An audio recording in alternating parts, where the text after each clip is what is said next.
afford to stay there anymore. There you go. There you go. This is the. This is where we're at. Hunger Games, Agenda 21 or what? 3.5 million homeless, 18.5 million vacant homes in the United States. There you go. Oh, you're poor. What a joke. Woman in £1 million hat makes speech about austerity.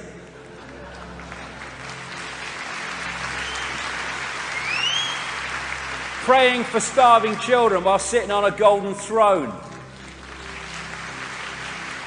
This is the dynamic between people, politicians, and banks. These answer to the same masters, thus they change legislation to suit them and screw them. This is how it works through this system. This is why the governments are not doing what's right for people, economically or any other way. They're doing it for that which they represent. Politics, banking, and all their other stuff. One global unit. As this guy, I won't say it again, but this guy was talking about all the Satanists in banking. And this guy said, the system is broken. It was built this way. Of course it was.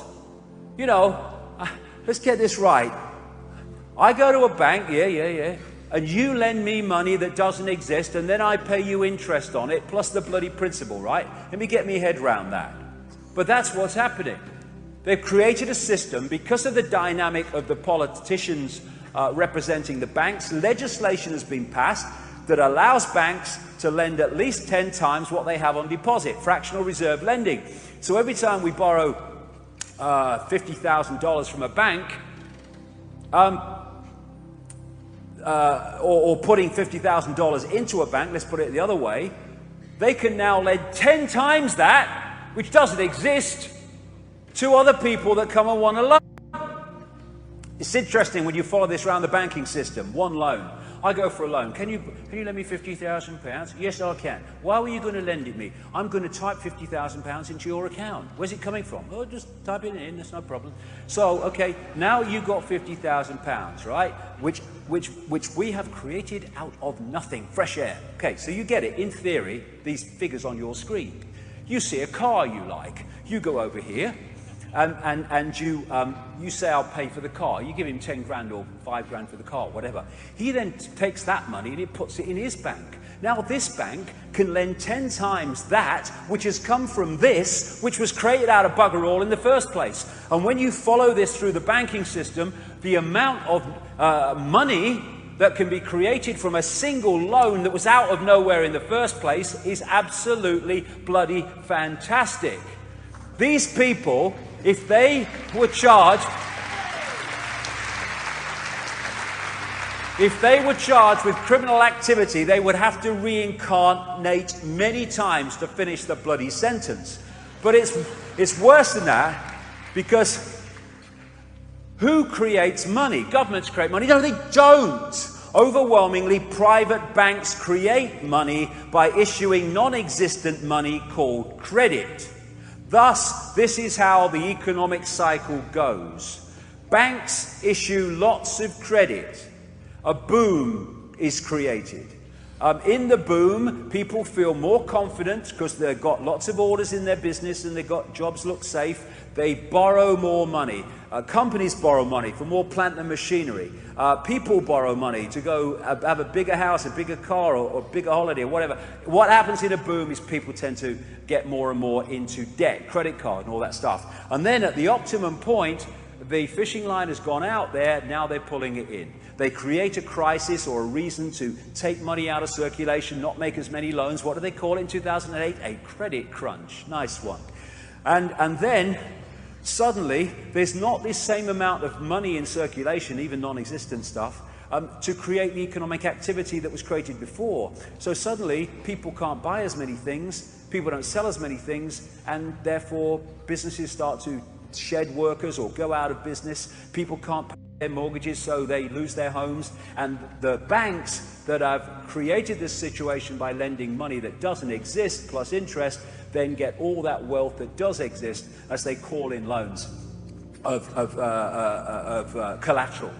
And this is how over centuries fishing line out, fishing line back, they have hijacked the real wealth of the bloody world, and the Rothschilds are massively behind this in the banking system.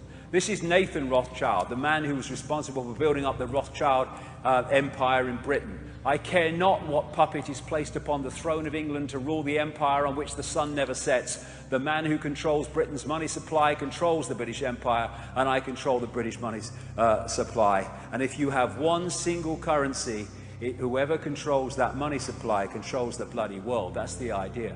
And if you control the banks, and you control the central banks, and you control the reporting of the financial industry, you stitch the whole bloody thing up. In 2008, when the crash happened, I said that three things would happen. First of all, there was the crash of 2008 that had happened, then that said there's a problem. Two, governments throw fantastic amounts of borrowed money, credit at the perpetrators, the banks, until their financial barrels are empty. We're there. And then at some point, they want to crash the economy again on a massive scale to create the situation where there is a complete transformation of the financial system in the way that they want to create it, and it will be based on a world central bank, they're already talking about it, which would dictate all global finance. What are they doing in the European Union? Stepping stones, totalitarian tiptoe. They're saying as a result of the financial crisis in Europe, which these have created, we must have centralized control of all the banking in Europe. And then you look at the people who are coming forward to solve the problem. When we had the crash in 2008, the Bush Treasury Secretary was Hank Paulson, who'd come a few years earlier from Goldman Sachs, where he was Chief Executive Officer. The new head of the European Central Bank is Mario Draghi. Mario Draghi is a former employee of Goldman Sachs. The guy currently unelected and running Italy, Mario Monti, is a former executive of Goldman Sachs. And former executive of Goldman Sachs is like saying former agent of the bloody CIA. They never are. So all this money was hosed at the banking system, and in that way, a banking crisis became a government crisis, because now the money's come from the government to the banks, and the governments are then making it a people crisis. And we said, what just happened? I thought it was a banking crisis. Now they're taking everything away. Austerity programs. Agenda 21.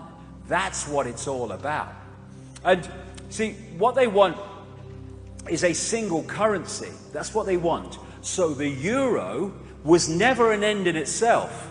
It was always a stepping stone to the single currency. All the euro is a stalking horse which has been used to delete the multi-currencies of Europe. It's deleted the guilder, it's deleted the mark, it's deleted the lira. But it's not an end in itself. It's a way of deleting all those independent currencies. And they want eventually the euro, it might be tomorrow, but they want the euro to disappear so the world currency can come forward. And people like George Soros, one of the demo cons and a Rothschild frontman, he and the Vatican has called for world central bank and a world government and all the rest of it. The IMF, which is just another agency of the bloodlines, is now taking over control of countries like Ireland and others on the basis of this economic crash which has been manipulated. And again, no heart, no empathy, consequences for people, consequences for families, consequences for children. They couldn't give a shit because they have no empathy. And what we are seeing all over Europe is this gathering economic situation.